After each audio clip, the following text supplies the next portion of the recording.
అందరికీ నమస్తే అండి. నేను doctor Mounika, consultant fertility expert 49 hospital, LB Nagar, Hyderabad. ఇవాళ నేను ఎవరైతే కపుల్స్‌లో వైఫ్‌కి ఆల్రెడీ ప్రెగ్నెన్సీ ఇంకా వద్దు, పిల్లలొద్దు అని ఫ్యామిలీ ప్లానింగ్ చేసుకొనుంటారు. కానీ తర్వాత అనుకోని సందర్భాల వల్ల మళ్ళీ వాళ్ళు ప్రెగ్నెన్సీ ప్లాన్ చేసుకోవాలనుకుంటారు. సో, అటువంటి వాళ్ళలో ట్రీట్మెంట్ ఆప్షన్స్ ఏముంటాయి మళ్ళీ ప్రెగ్నెన్సీ ట్రై చేయడానికి అన్న దాని గురించి మాట్లాడతానండి. మెయిన్ గా 2 ఆప్షన్స్ ఉంటాయి. ఫ్యామిలీ ప్లానింగ్ అయిపోయి మళ్ళీ ప్రెగ్నెన్సీ కావాలి అనుకుంటే, ఒకటి మళ్ళీ ఆపరేషన్ లో ట్యూబ్స్ ని జోడించుకొని కుట్టుకొని మళ్ళీ మీరు న్యాచురల్ గా ట్రై చేయడం.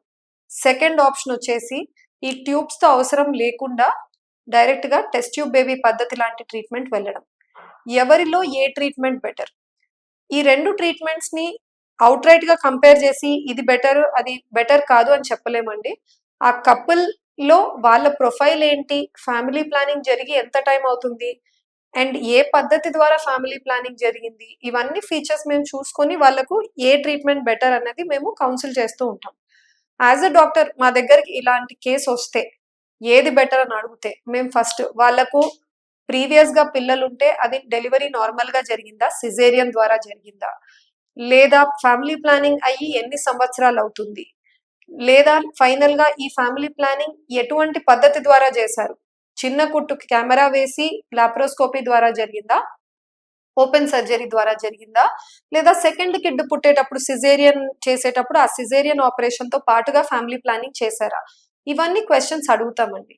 ఎందుకు అంటే ఎవరిలో అయితే ఫ్యామిలీ ప్లానింగ్ అయ్యి 10 ఏళ్ల కంటే ఎక్కువ టైం అయిపోయిందో, లేదా సిజేరియన్ టైంలోనే ఫ్యామిలీ ప్లానింగ్ చేశారు, ప్రీవియస్ గా పిల్లలు సిజేరియన్ ద్వారా పుట్టారు, ఇటువంటి కేసుల్లో మేము ఈ మళ్ళీ ట్యూబ్స్ జోడించుకొని అలా వెళ్లే పద్ధతి కంటే టెస్ట్ ట్యూబ్ బేబీ పద్ధతి బెటర్ అని అడ్వైస్ చేస్తామండి. రీజన్ ఇస్ మనము నార్మల్ గా ఈ ట్యూబ్స్ వాపస్ జోడించుకొని కుట్టాలంటే ఆపరేషన్ చేస్తున్నాం. ముందు డెలివరీలు రెండు కూడా సిజేరియన్ ద్వారా అయ్యి ఉంటే ఏమవుతుందంటే లోపల అతుకులు చేరుకొని ఉంటాయి. ఆ ట్యూబ్ కూడా ఫ్యామిలీ ప్లానింగ్ సిజేరియన్ టైంలో చేసిన వాళ్ళు ఆ ట్యూబ్స్ ని మర్చి ఒక పార్ట్ ఆఫ్ ట్యూబ్ ని పూర్తిగా తీసేస్తారు. అందుకని మనం మళ్ళీ జోడించి కుట్టించినా కూడా ట్యూబ్ లెంత్ ఫస్ట్ ఉన్నట్టు ఉండదన్నమాట. చాలా పొట్టిగా ఉంటుంది. అండాశయం వరకు కూడా చేరుకోకపోవచ్చు. అప్పుడు అండాశయం నుంచి రిలీజ్ అయిన గుడ్డుని ఆ ట్యూబ్ పట్టుకోలేదు. మనకు ఆ రోల్ న్యాచురల్ మెథడ్ అన్నది కుదరకపోవచ్చు ప్రెగ్నెన్సీ. సెకండ్, ఈ సర్జరీ చేసిన రోజు మీకు ఆ ఆపరేషన్ చేసిన సర్జన్ అదే రోజు సర్జరీ సక్సెస్ఫుల్ అయిందా లేదా అన్నది చెప్పలేరు. ఆయన ఏమంటారంటే మనమైతే చేయగలిగింది చేశామండి, ఇప్పుడు గాయం మానిన తర్వాత ఒక నెల అవతల అట్లా మీరు ట్యూబ్స్ టెస్ట్ చేసుకోండి, ట్యూబ్లు ఓపెన్ ఉన్నాయా లేదా చెక్ చేసుకోండి, అప్పుడు మనకు తెలుస్తుంది అంటారు. సో ఈ ఆపరేషన్ చేశాక నెల అవతల మీరు ట్యూబ్స్ టెస్ట్ కి వెళ్ళినప్పుడు ట్యూబ్ ఓపెన్ ఉండొచ్చు లేదా బ్లాక్ కూడా ఉండొచ్చు. సో బ్లాక్ ఉంది అని బయటపడితే మనం ఈ సర్జరీ అంతా వేస్ట్ అవుతుంది, మళ్ళీ మీరు వెనక్కి వచ్చి టెస్ట్ ట్యూబ్ బేబీ ఆప్షన్ లాంటివే వెళ్తూ ఉంటారు.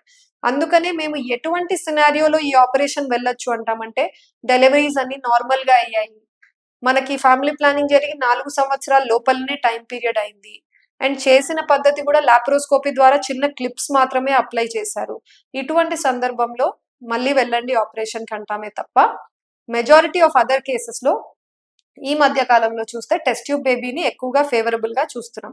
రీజన్ టెస్ట్ ట్యూబ్ బేబీ పద్ధతిలో మీకు సక్సెస్ రేట్ కూడా హయ్యర్ ఉంటుందండి, ఆల్మోస్ట్ 55-60% ఉంటుంది.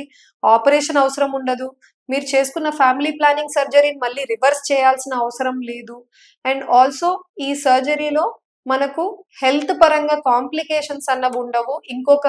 అవసరమైన ఇంకొక సర్జరీని మనం కట్ డౌన్ చేస్తున్నాం, అవసరం లేకుండా డైరెక్ట్ గా ప్రెగ్నెన్సీని తెచ్చుకోగలిగే ప్రయత్నం అన్నమాట.